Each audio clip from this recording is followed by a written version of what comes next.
Welcome to the Common Ground podcast by Very Temporary, a podcast where we seek to develop a foundation of mutual understanding on a wide variety of topics relevant to our time. Very Temporary is a community of thinkers based in Accra, Ghana, with a passion for promoting oneness, expression, progressive thinking, and an appreciation of life among individuals of African descent and the wider world. I'm Elikem Tamaklo. And I'm William Tim. And I'm Ni Akoboidoku. And on today's episode, we're going to be talking about freedom of speech and the potential to cannibalize the freedoms it seeks to promote. Let's go. So, gentlemen, thank you for, as always, being on this podcast. The topic today, freedom of speech, and we're sort of trying to examine and explore the concept and the potential for it to cannibalize the freedom it serves to promote. So, what is freedom of speech and who does it apply to? Okay, in a general sense, well, if we go by the dictionary definition, it defines freedom of speech as a principle that supports the freedom of an individual or community to essentially articulate their opinions without fear of any retribution or retaliation. Who it applies to, I think in general, when the expression is used, it's meant to sort of apply to everyone or within a certain place or demographic. Um, how it affects and how it is practiced on the ground on the day to day can differ based on certain nuances, which I'm sure we'll dive into. But I think in general, when most people are referring to freedom of speech, it's essentially the ability to say or the opportunity to say what you want to say without fear of some kind of punishment. I don't know. Do we all agree with that definition? Yeah, I can totally agree with that. Obviously, the little caveat here would be how it's defined across different countries and how maybe we should probably use one country just for the sake of conversation as the model, and then maybe we can sort of use other, countries or geographical areas as examples, to further develop the conversation. Mm-hmm. But going back to one of the prompts that we're saying, okay, okay, if we have a definition of freedom of speech, which seems fairly straightforward. What are the advantages of something like this? The ability to say what you want to say without fear of retaliation or retribution or punishment. I mean, we'll talk about the disadvantages in a bit, but me in general, what do you think? Maybe you can go further on that. But what are the advantages of having a space to say what you want to say? Yeah, so I think historically there have been a lot of regimes that have used that have controlled what people think about, what people talk about, by controlling what speech is allowed and what speech isn't allowed, right? And it's used to push propaganda. It's used to make people feel unsafe, and it's sort of controlling the Overton window of a population, which Can is you what define that? the Overton What that window is? is. Sort of a bell curve of what is being spoken about in a society, right? And so sometimes the Overton window can match what is actually in people's minds. That's when maybe people, that's ideally when it's free speech, right? You're able to say and think what you really believe. But sometimes the Overton window might not match what the population actually thinks. And so it seems like maybe everyone is talking about how great a leader is, for example, but in everybody's minds, they really wish they could dissent, but they are not Mhm. really allowed to dissent. And I think free speech was made to combat that, such that people would be able to say what they want to say, and even if the current regime is not supportive of it. That's interesting. It's something that this has been thinking about. Maybe we can also try and figure that out. But has free speech always been a thing? I'd like to think not. I mean, the majority of, maybe not the complete majority, but a huge chunk of human history has been an oppressive one. And in oppressive scenarios, there's not really much space for freedom of speech. So when did this? I'm sure there are people who study this at length, but when did this start becoming more or less like a thing? Because I mean, even if you say freedom of speech, for me as a black man, there are certain things I can say today that I could not say like 50 years ago. like so technically there's more freedom of speech, even though it's still limited now. So when did this even become a widespread thing? I mean, we're not historians, so we'll be ballparking in general, but I feel like this is it's a relatively new, not completely new, but it's kind of a modern concept, wouldn't you say? Yeah, I'll try and attempt to answer that. I think yeah, you're right. It wasn't always a thing. Governments and political structures that existed before were more, for lack of better words, oppressive, or let's say controlling, try to control the populace. Uh, I want to say, and again, I'm not a historian, but freedom of speech or free speech sort of came with the advent of democracy, or the model in which we understand today. And that's why maybe using the United States as like the example or the reference point here would probably be helpful. But having said that, freedom of speech varies in different places. And by definition, if speech is only 80% or 95% free, it can't really be free speech. So you have an Mhm. example of that in Singapore, which is a pretty progressive place, a big tourist destination, but there's still a big brother watching everyone. And there's some things you can say. Actually, you can say most things, but there's a small section of things you're not allowed to say. And so you wouldn't describe them as having, you know, that freedom of speech, but at the same time, they're free enough. Obviously, the conversation can go to what free enough means, but yeah, that's sort of my attempt. It came, I feel, with the advent of democracy. Hmm. Me, what do you think about that? I think yeah, that I largely agree with that. I'm not sure about the example of Singapore because I don't know much about their free speech laws there. But I do think yeah, because even going back as far as Greek democracy, which is where we first started seeing democracy that we can almost resemble, as much as they were freer to speak in certain ways, Socrates, I think, was killed for polluting the minds of young people or something of the sort. So That's what he was killed there for. really are limits to this concept of free speech. Because something I Yeah, was thinking about when Ellie was speaking was that it's almost like a Venn diagram. There's there's what you want to say, what society would tolerate, and the overlap is what would be permitted as free speech almost. It's like yeah, it's not once you veer too much outside. Because I mean, think about it. Even the most so to speak progressive places, there's still things that you cannot say. Think about the most progressive place. And honestly speaking, the more when I ask myself that question, it's not that easy to answer. But any mature democracy, or even use like a place like Ghana, that's kind of pushes itself as like a bastion of democracy, which to a large extent it is. There are certain things you cannot say. You cannot speak ill or kind of threaten to to assassinate a leader or something. There are boundaries. There are boundaries, and we kind of those boundaries are well understood. So it's like almost like this. There's a line beyond which, if you cross, it's not really free speech. So I think we should kind of try and see where that bracket ends. It's very difficult to define because it will be different in different places. But I think we can generally agree that free speech, you can never be completely free because that I don't know, maybe in some ways that those boundaries are needed for society to even remain functional. That's maybe one thing we can talk about. It's yeah, like yeah. I mean, because you want to be able to express your views as much as possible, but some things are some things is cap. yeah, yeah. That's actually one thing I wanna stress. I think a lot of people who also are proponents of free speech, I don't think they are pushing for anarchy, right? Which is a straw man that many people against free speech put up. But I guess it's a matter of semantics as well, because so Noam Chomsky said this thing which I find interesting. He said, um, I mean, maybe this is getting into the topic a bit more, but he said, uh, I'm paraphrasing too, that all the dictators were for free speech, right? But free speech for the things that they liked, right? So Exactly.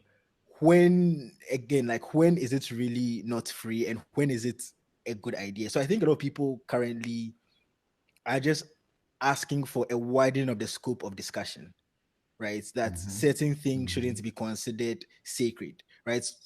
Taking, for example, religions. Religions are, have dominated most of human history and to some extent still dominate. And they are prime examples of what it means to not really have free speech, right? You can, in certain religions, especially in the past, but even now, you can be killed for certain things that you say about Mm-hmm. religion. And that to me is where now I am, uh, like, more in favor of freer speech because I'm Mm-hmm. not a Christian, right? And so I would want to say things that I believe would be good for society or good for me or good for my friends that I'm not really allowed to say. And if It's they consider it to be, say, violence, that I have said something mm-hmm. about bad about Christianity out loud, should I get arrested for that? Should I be reprimanded? Should I be killed? What Yeah, is yeah. the appropriate measure? Those are the lines, and that's where it gets very dicey, because you know Yeah, what, while you were saying that, another thing that came to mind is like, I mean, when people rebel or condemn certain things people say, who claim they said it out of free speech. I know some of the labels they throw on, and maybe you guys can assist with this. I think like what, treacherous, treasonous, um, slander, like, you know, at least these are all labels that can be applied to genuine free speech. You are saying your mind, but it could be labeled as slanderous or libel. They could face libel laws, all those kind of things. So it just goes back to show that there's no actual 100% free speech, but you are trying to find a scope that can be compatible with the current society and context you are in. But that's what makes it so dicey. It's almost like it's an elusive concept yeah. because you And don't even know what you are really trying to define. no, Well, absolutely. Yeah. yeah, And I agree with that. And sort of like just to give a little more context into why it's so, I'll just go back a little bit into history. As we said before, no one here is a historian, so bear with us. But freedom of expression, which, freedom of speech falls under, uh, was, was is a human right or been recognized as a human right under Article 19 of the Universal Declaration of Human Rights, and is further recognized by the ICCPR, which is basically International Covenant on Civil and Political Rights. And so basically, Article 19 says everyone has a right to hold opinions without interference. Everyone has a right to freedom of expression and whatnot. Later on, though, the same ICCPR amends this law, stating, right, freedom of expression comes with some rights and special duties and responsibilities, right? And because of this, it's subject to certain restrictions, which are necessary for respect, I quote, for respect of the rights or reputations of others, or for protection of national security or public order and public health and morals.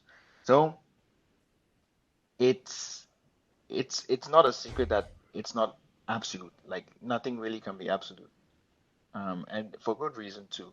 Um, Now, depending on the interpretation of, you know, or the interpretation of the intentions of someone making a speech or, letting their opinions known, depending on that interpretation, they might be uh, labeled as, being hurtful to someone or the state, and therefore would have not would have their free speech revoked, but then there'll be limitations placed on them. And is this kind of tolerance or uh, you know, barrier that is probably worth, discussing. Okay, regarding freedoms in general, so we're talking about freedom of speech. In general, all freedoms come with a certain level of responsibility. So, I mean, there's this idea that, okay, listen, you can say what you want to say, but you better be prepared to take full responsibility for its effects. If people are disgruntled, you should be willing to face that disgruntlement, and you should be able to kind of manage whatever comes out of these actions or this speech that you give. So this concept of responsibility is something that I want us to dwell on. Like, because you know, freedom of speech shouldn't just mean you can just like wake up and like say whatever you want and just like dip when it's time to face repercussions. So how does the concept of responsibility get in here? And something Ellie you were saying earlier is like, the things that prevent or that limit the scope of what can be said. That kind of essentially what we are trying to define in that sense is intolerance, I should say, which is a word you used. Where do the lines of intolerance come up? And before we perhaps go into that will probably segue into like the disadvantages of free speech. What essentially is intolerance? Where are the lines drawn? And how are they defined? Is it something that's specific to the context we're in? Is it something that's subjective? Because biases could come into this, the intolerance. So I don't know. I want us to talk about intolerance and how we think that plays in. So I'm just gonna sort of add to this, and then maybe we can just talk more about it. But like uh, with the question of intolerance, I think it's not one that we can, you know, answer entirely or in its entirety. If we bring sort of the reference point to what's happening currently, especially in the States, right? The level of intolerance has changed just in the past few months. Stuff that people could say a year ago, they're being canceled for those same things today. So it's almost like one of those things where it's constantly changing so much that it's even hard to define the boundaries of this tolerance or intolerance, right? Um, but it might be important to note that whoever is the sort of like um, the judge of whether something is okay to say or not okay to say, traditionally or is supposed to be some authority, right? Some government official or the gatekeepers Someone of with power. with power. Yeah, maybe if it's on social media, whoever is the social media administrator, and all those kinds of people. But what we're seeing now is sort of like a mob justice mentality, uh, which, and I'm sure we'll discuss this later on, leads to cancel culture. But the the boundaries are shifting. The boundaries of tolerance are shifting, and not because of what someone is saying in isolation. There are a lot of historical pretext to this. A lot of, oh, this is what the person actually meant, but Mm-hmm. this is his or her, uh, you know, hidden implicit reason for saying this, and all Yeah, those there's things. also a lot of projection that goes on because people are projecting things that the person who's giving that speech might not have even been intended. And going back to this concept of intolerance, actually, thinking about it, 'cause I also want to view it from how I see it. What are the things I'm intolerant about? Personally, regarding the concept of free speech, I'm like, okay, anyone should be able to say what they want to say, express any idea they have, unless, and this is the big unless, it's causing harm. So then it comes to the question of defining harm. And that is so subjective that it leads to things like cancel culture. Because people can say, listen, you've caused me emotional harm, and which is a very real form of harm. But it's like, come on, really? Is it that you cannot, not trivialize it? Is it that you can't take a joke, or am I really affecting your feelings? Or is what I'm saying, should I really, really be called out for what I'm saying? All could be true, or some of it could be true in a specific situation. So that subjectivity aspect of it is what makes this cancel culture seem to be descending into this like mass hysteria, which is playing out on social media. That element of subjectivity regards to the definition of harm, because it's true for me. Like I said, I fully agree. You should be intolerant if it's causing harm, but then how we define harm could vary from culture to culture. Yet you go on something like social media where it's a blend of cultures. So it's all of a sudden something I'm doing which is harmless in my society, since we are now interacting on the quote unquote world stage via social media. All of a sudden you might consider it harmful to you. So it's very dicey, that whole concept, and how we assign something as a label of harmful to something. I don't know. Maybe we can talk more about that.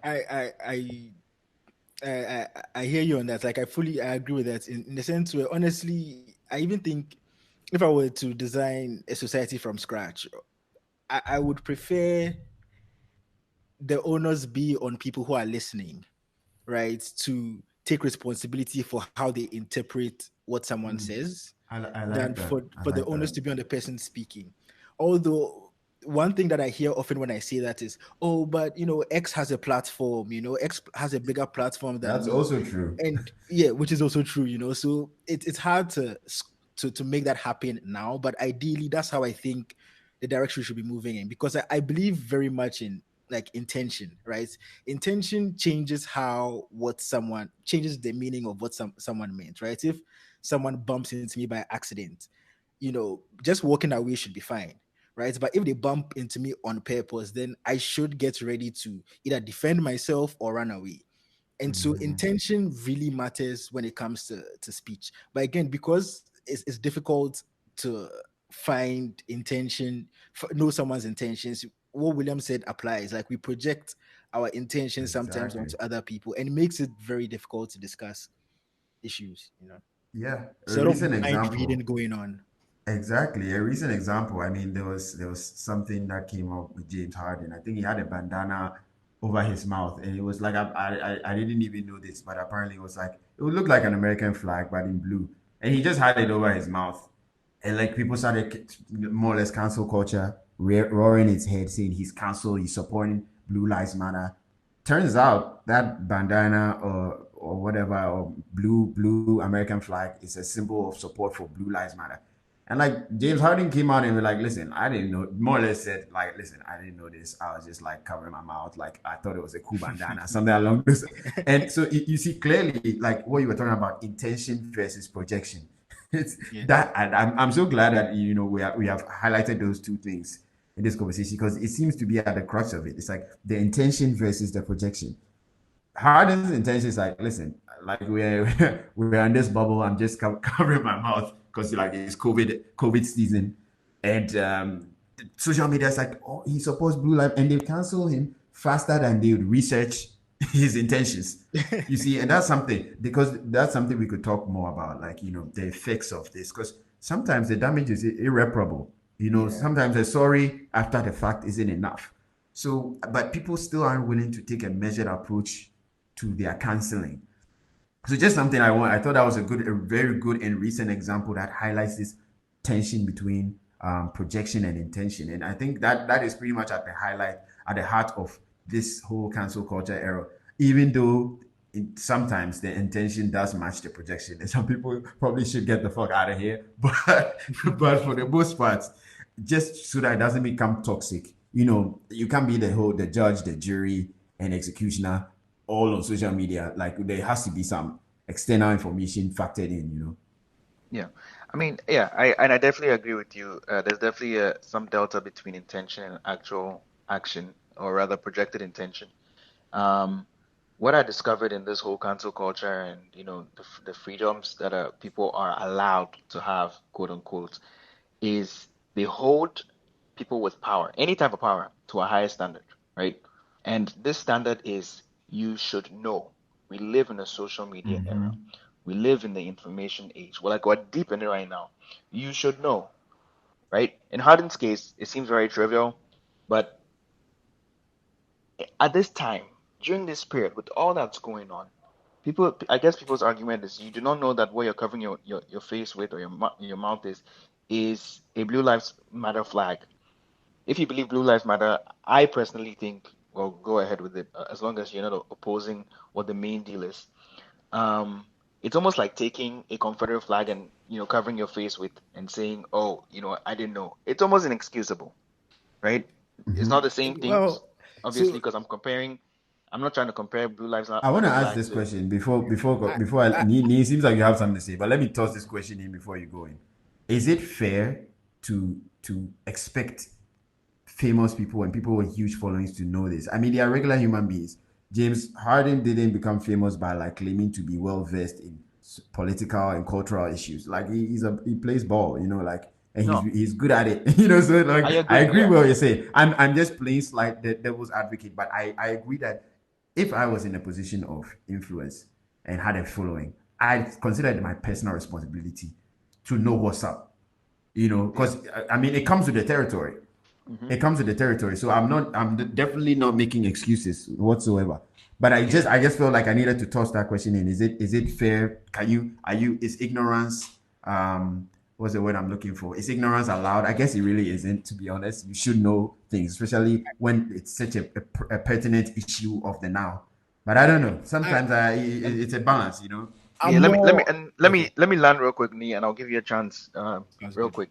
But no, William, you're absolutely correct. That's a very valid question.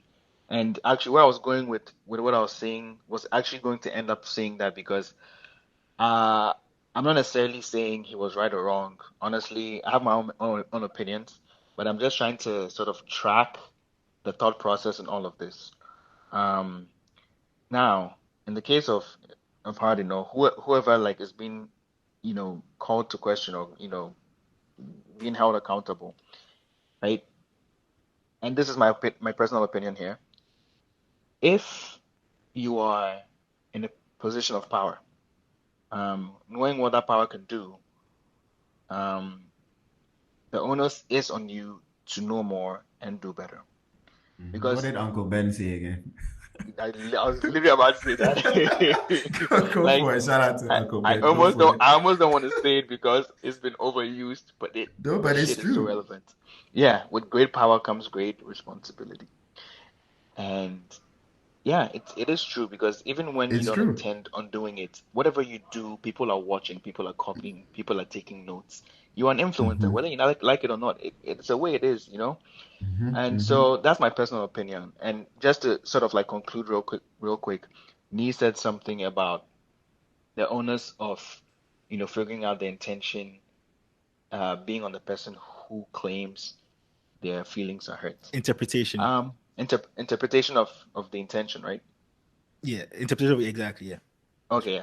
So why I see how that's a model that might work, but I don't fully agree with because just like we've sort of like um, gained common ground on, we understand that uh, you can sort of only be harmful in terms of like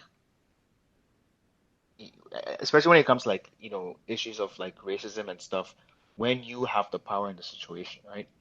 And so giving the onus to the person who is being marginalized, and I'm assuming the person who doesn't have the power in the situation, is problematic because in the past those who have held the keys to the gates, those who have had the power in the situation, have told their version of the story, right? And so it's almost like who's going to listen to the little guy? Why, Mm-hmm. if not then why now? And it's the exact reason why movements like this have come up. They're coming up, I think, in part due to frustration of not being heard or not being respected. Yeah, I totally agree there. I do think if things accumulate. So even if it may seem like a small deal today, the fact that it's happened for over 10 years or 400 years for someone or 1,000 years for someone might make it a big deal. At the same time, I wouldn't want to build a society like that. I chanced upon an article today by the Cato Institution. I don't know much about them, so I really need to do some digging, see if it's a reliable source of information. But I have seen it pop up in other places that about 60 something percent of Americans now feel like they have political views that they don't think they can express, right? And this is up from about 57 or so percent about a year or two ago. And that's really why I wouldn't want to build society that way, right? Because I think it's better when society really matches what people think in the moment. If there's a disconnect, then we are fighting straw men. We are not actually changing people's minds. We are simply silencing them. And it's the same reason. The reason I would go for a freedom of speech is almost the same reason I would go for a democracy, right? It's a long game we are playing. Where let me use a Mm-hmm. democracy example here. With a dictatorship, right? You can have 10 stellar dictators, right, who will do the best work ever. But that structure simply means that you just need one more person, right? One person who's just totally shit to break everything down. Similarly, I think free speech is that long kind of game. Yes, in certain instances, we'll feel like this is the person being oppressed here. This is what the situation is looking like. But in order to actually fix society, fix the actual problems that society is going through, we need to know what people are actually thinking to change their minds about it. Right? It's a battle of ideas here, and the problem I think with this thing is when people are afraid to speak, then Mm-hmm.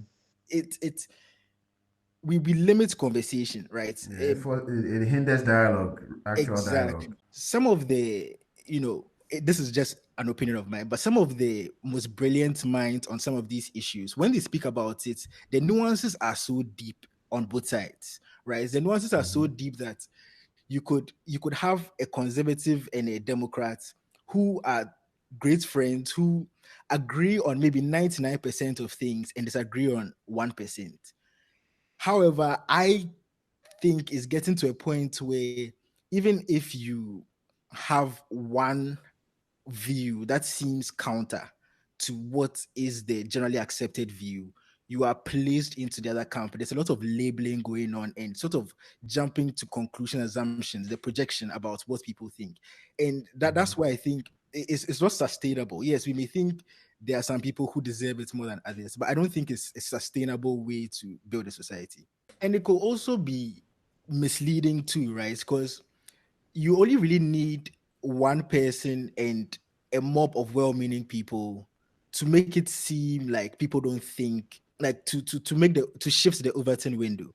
And an example being, actually the Cato Institute um research paper I was talking about. If 67% of people, right, are afraid to voice their opinions, because and some of those people are even left of center, feel like they even have nuanced opinions about certain issues that even they can't express, then maybe we are fighting like straw men, right? Because we if they can't ask the question that they want us to actually understand, right, to actually Mm-hmm. be shifted over from Without being one cancelled. position, exactly, then yes, it may seem like movement is being made. But look at all, for example, they represent all these surface level things that a lot of companies are doing just to Mm-hmm. prove that they're allies, right? All the moral signaling. Exact, a lot of moral signaling, and we may not actually solve the issue with any of the moral signaling,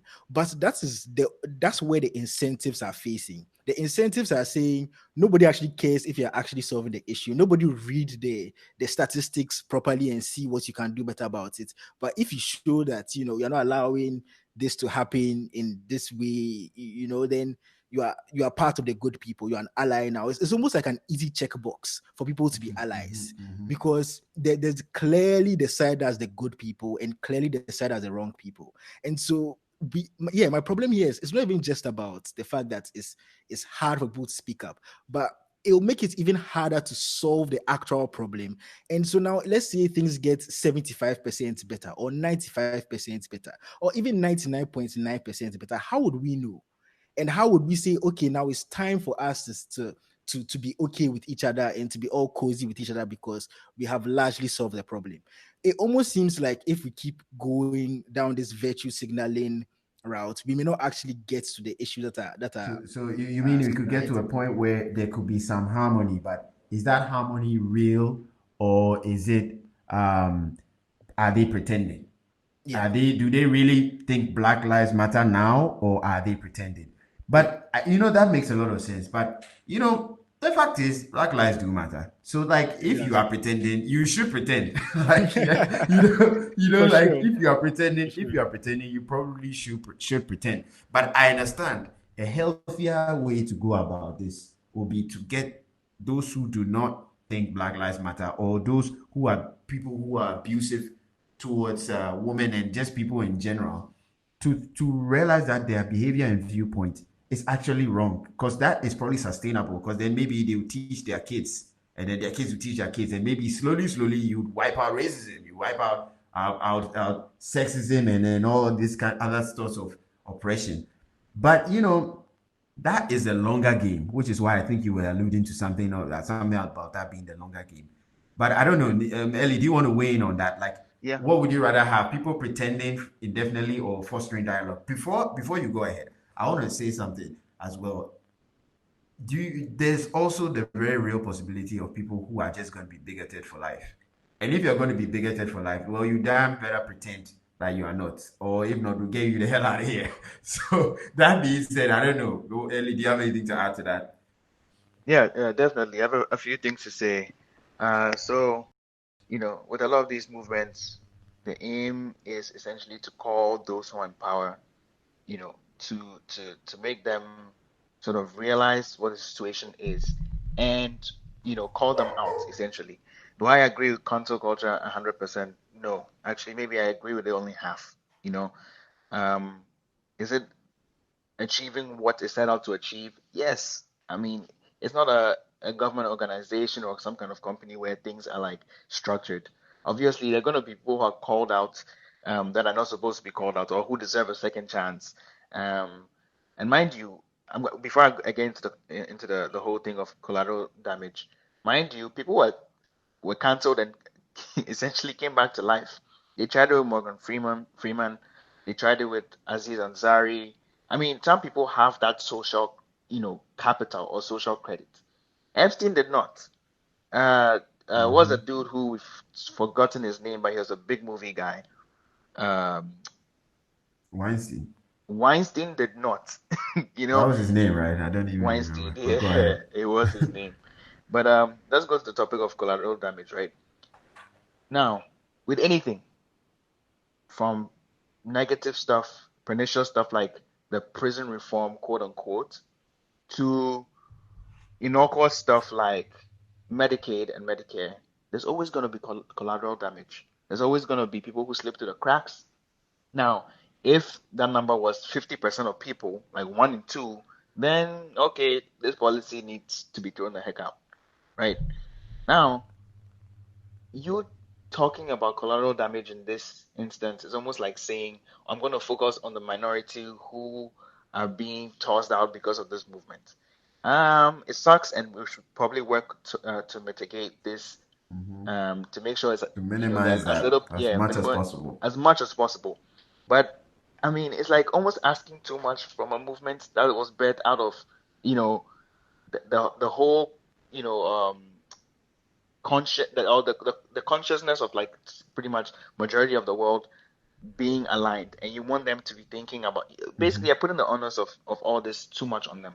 Can I The can I Black Lives Matter, wait, hold on. The clarify Black here Lives too? Matter is not the biggest movement in the world for no reason. Like biggest movement in the world, civil rights movement in the world, period. Like ever. Mm-hmm. It's not that way And there's a because reason something there's like a the Me Too Yeah, reason. movement was so powerful. yeah. And there's a Exactly. reason why all these movements that kind of get interpreted as fostering cancel culture get so powerful. But you had a point. Yeah, I totally agree with you there. Honestly, it's yeah. Some people, what you mentioned earlier, if somebody's even calling for a riot, somebody is calling. There are situations where the sanest thing to do seems to be to cancel the person. As much as collateral damage is a problem, it's not really even. I mentioned this earlier. It's not really the people who get cancelled that I'm totally worried about. I think it's the people who don't even speak up in the first place because they have recognized what is happening in society. It's the air in society that I think is the problem. What we're talking about, the Overton window and what is actually in people's minds. If people are talking Mm-hmm. about something, but they're not actually thinking about what they are talking about, we are fight like my point is we are fighting straw men, right? We are fighting what we think people think of us. Mm. What seems to be happening now, and some platforms like social media amplify this, is that there seems to be more and more collectivity, or the ideas are becoming more unified as the world heads towards this general arc of progressiveness. And that's what makes these movements so loud. Because it's loud because there are real people behind it. So we're talking about freedom of speech, which is kind of the general topic. And in the beginning, we mentioned how it's more or less like a Venn diagram. It's like what people think, what you can say, and what society will tolerate. And that middle space is more or less what is tolerated. But I guess what I'm trying to dwell at is that's there's becoming more and more alignment on that. Generally now, I bet you could say with confidence today that there are more people who think sexual abuse is a real thing, and there are more people who think police brutality um, against blacks, well, higher than the norm, is a real thing. So that Venn diagram of alignment of viewpoints is growing. if the three of us are standing there, we see someone being assaulted, we'll probably jump in and quote unquote cancel that person. Why? Because we believe there's a moral high ground that we feel we possess, where it's like, okay, no, this is blatantly something that's wrong and should be ended. And that is so that's not necessarily in that context. Cancel culture is something that's just human nature, like seeing something you do not like and possessing the strong will to see it not continue. Social media is just the platform where it's playing out now in this contemporary society. So it's more a reflection of human beings and the way we think and be. And intolerance, to refine it again, is just a rejection of these things that we don't believe in anymore or never believed in. Earlier in the conversation, we were talking about power and how a lot of freedom of speech has to do with power. And marginalized people, by definition, do not have the power. So, how does all of this apply to them in the same sense? How does freedom of speech kind of apply, and what are the positives and downsides in the context of a marginalized group as well? All right. Let me attempt to sort of like respond to what both of you have been talking about. I do agree, William, that the moral compass is bending, I guess, in the more progressive uh, direction in the world in general, compared to 60 years ago, compared to 100 years ago, even compared to 10, 20 years, 10 years ago. And that's why it's a little shocking how it's almost like we're also nitpicking on, and now people feel like they don't have freedom of speech. And I do agree, like, I feel that people feel like they can't speak or be free with their opinion. Um, is there a long history of this happening? When I say that, I mean I'm just trying to highlight the fact that it's a movement that's happening right now, and tensions are high, emotions are heightened. If Amy Cooper did what she did probably 5 years ago, it wouldn't have been that big a deal. She literally did it in the midst in the hottest period. Like there couldn't have been a worse time for her to falsely accuse a black man while on camera of trying to harm her. Mm-hmm. Like there's literally no worse time to do this, Yeah, in yeah. the past 10 years, right? And she did. So if we'll feel right now at this very moment that they can make their political views known, or uh, make their opinions known in a country that's supposed to have freedom of speech and hold democracy, very highly. Number one, I feel for them, and number two, at the same time, are you embarrassed with that political view because you feel it marginalizes someone? Number three is people are resistant to change because they focus on what they'll lose by change happening and not what they can gain from it, right? And Mm-hmm. this movement, this single movement, has been sort of one of the biggest educational platforms, or like incentives to for people to get educated on not only Black history, but a bunch of things affecting this country, including institutional and systemic racism. Like go on Amazon and Mm-hmm. look at all the books being sold out.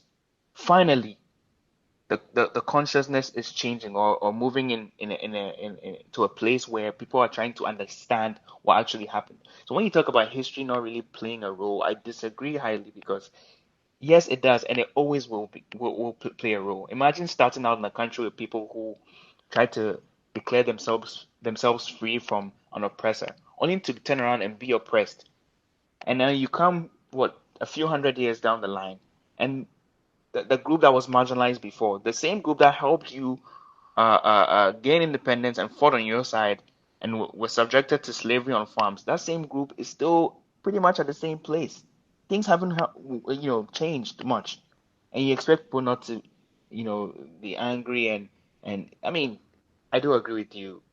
Cancel culture sometimes goes too far, but honestly, I dare say it's a small price to pay. Yeah, like I agree with you here. One thing that I feel is getting to a point where it almost feels like I'm so on the side of free speech, right?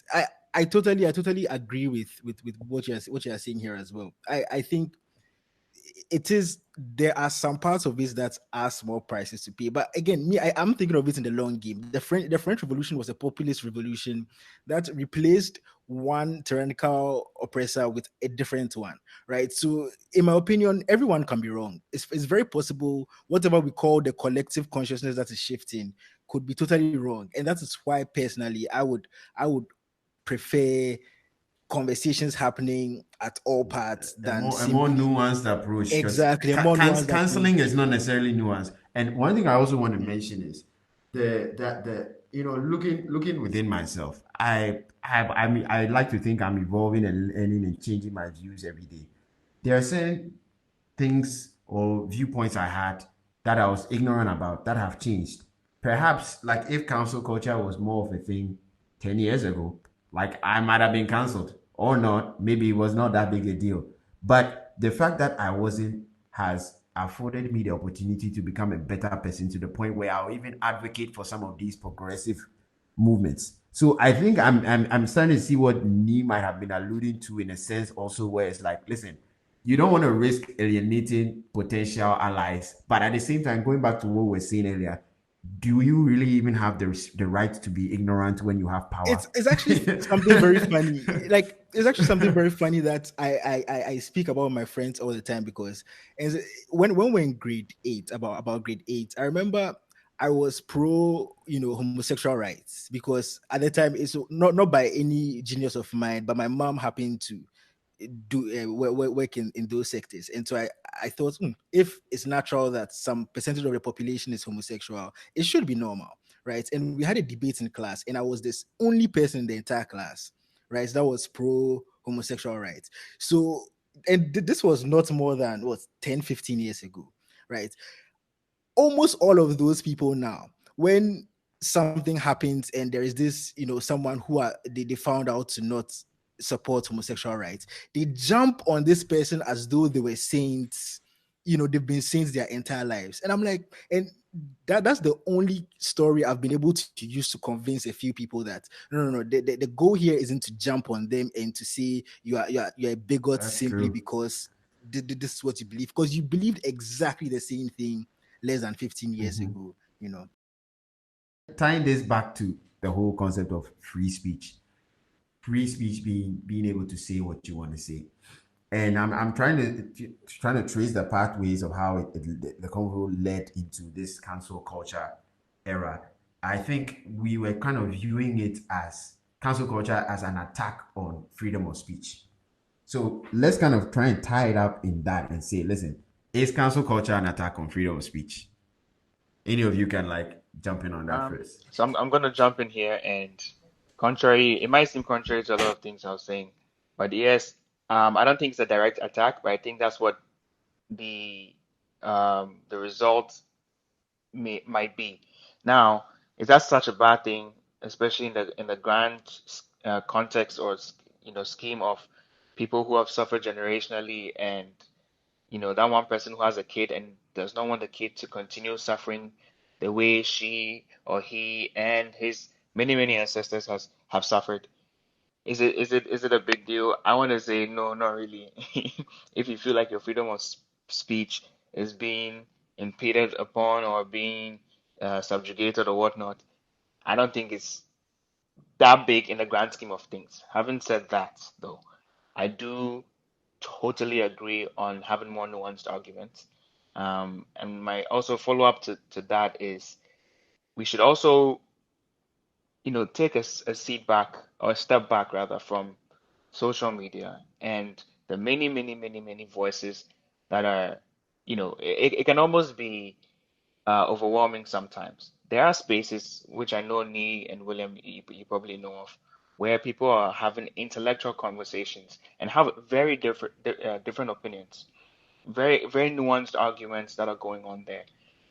And maybe we should focus on those things, on those conversations. We should focus on the conversations where they invite people to come into courtrooms or hearings to come and state their points, where they're advocating for something for their community, be it like more funding to the schools, defunding police departments to fund schools, because they feel or firmly believe that has more of an impact. And you hear various perspectives in these courtrooms. Social media is literally just a ball of too much sometimes, and that cannot be It can be a the bit best overwhelming, judge. to be honest. It is, yeah, it really is, Yeah. honestly. Yeah. So yeah, there are nuanced arguments happening.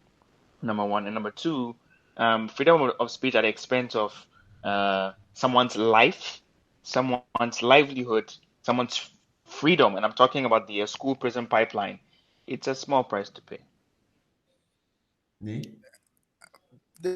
I agree. I agree most of Is what you cancel said. culture Is a direct attack mhm. or contradiction to freedom of speech? Is cancel culture a direct? Um, I think yes and no. It's again, it's more where we are on the spectrum of what discussions are being allowed and what discussions aren't being allowed. And I would say in 2020, and just going back to the research paper that I saw, if 67% of people are scared to voice a political opinion that they have, and many of these people start all the way from center left going to the right, and it's only the extra progressive people who feel they have, a voice to they can voice their opinion freely, then we are not having, I don't think we are having a a an honest discussion, right, on of what the issues are and how we can solve them. But at the same time, I feel it's worth mentioning that again, I'm on both sides. I think it's helpful, especially being a black person myself. I like the fact that yeah, we are supercharging a movement like this quickly. If I wasn't, if this wasn't the case, if it was something else, I can see why I would want us to play a longer game here. I think if this conversation highlights anything, is that there's a lot of nuance in this. We've used nuance like a million times in this conversation, and there's a reason for that. Um, I would say it can work both ways in that it can be a direct contradiction. I'll just use freedom instead of freedom of speech, but you could kind of assume I'm talking about the same thing. It could work in contradiction, and it could work in support of freedom. So it's it's a tool in a sense. Um, and how it's applied and the freedoms we are talking about in the time and the context all come in place. So to give a simple yes or no answer would be to rub this the whole question of everything that it entails. It can be used as a tool to kind of minimize freedom of speech. Yes, it definitely can. And in some cases, it might be justified. In some cases, it might not be.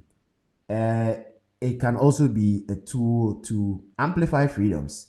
Look at some of the movements that are taking full advantage of cancel culture, like the Me Too movement and Black Lives Matter. These are movements that are in a sense fighting for freedoms.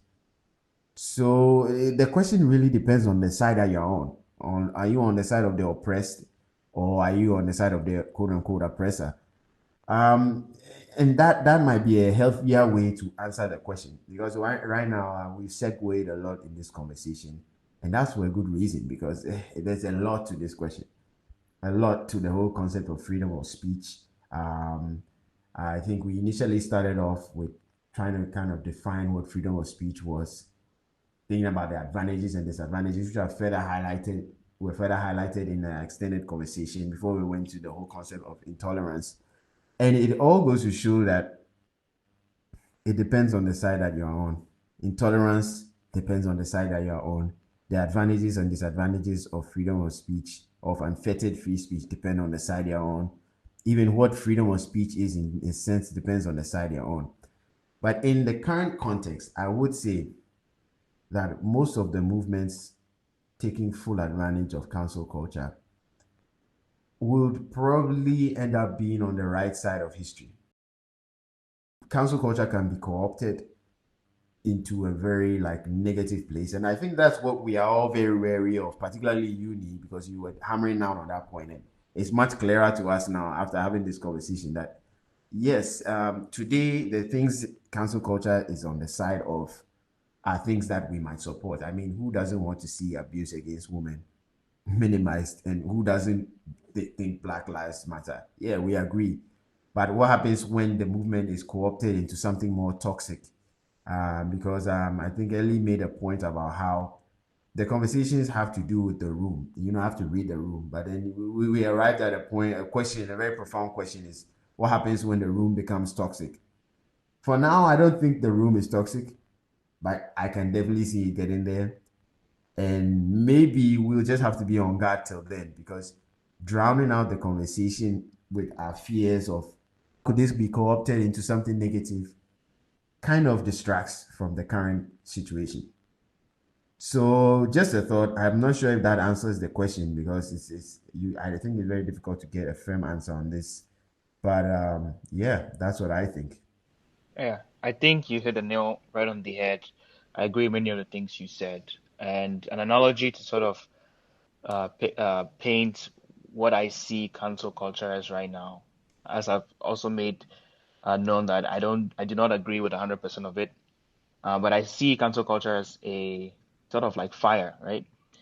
It can be a good tool, but let it run unfettered or unchecked, and it can be, very disastrous, and it can cause a lot of pain and harm, not only to the people on, either side, one side or the other of the oppression, court, but to everyone. It can consume and destroy everything. So yeah, it has to run checked. Having said that, I think it's trending right now in a generally good direction.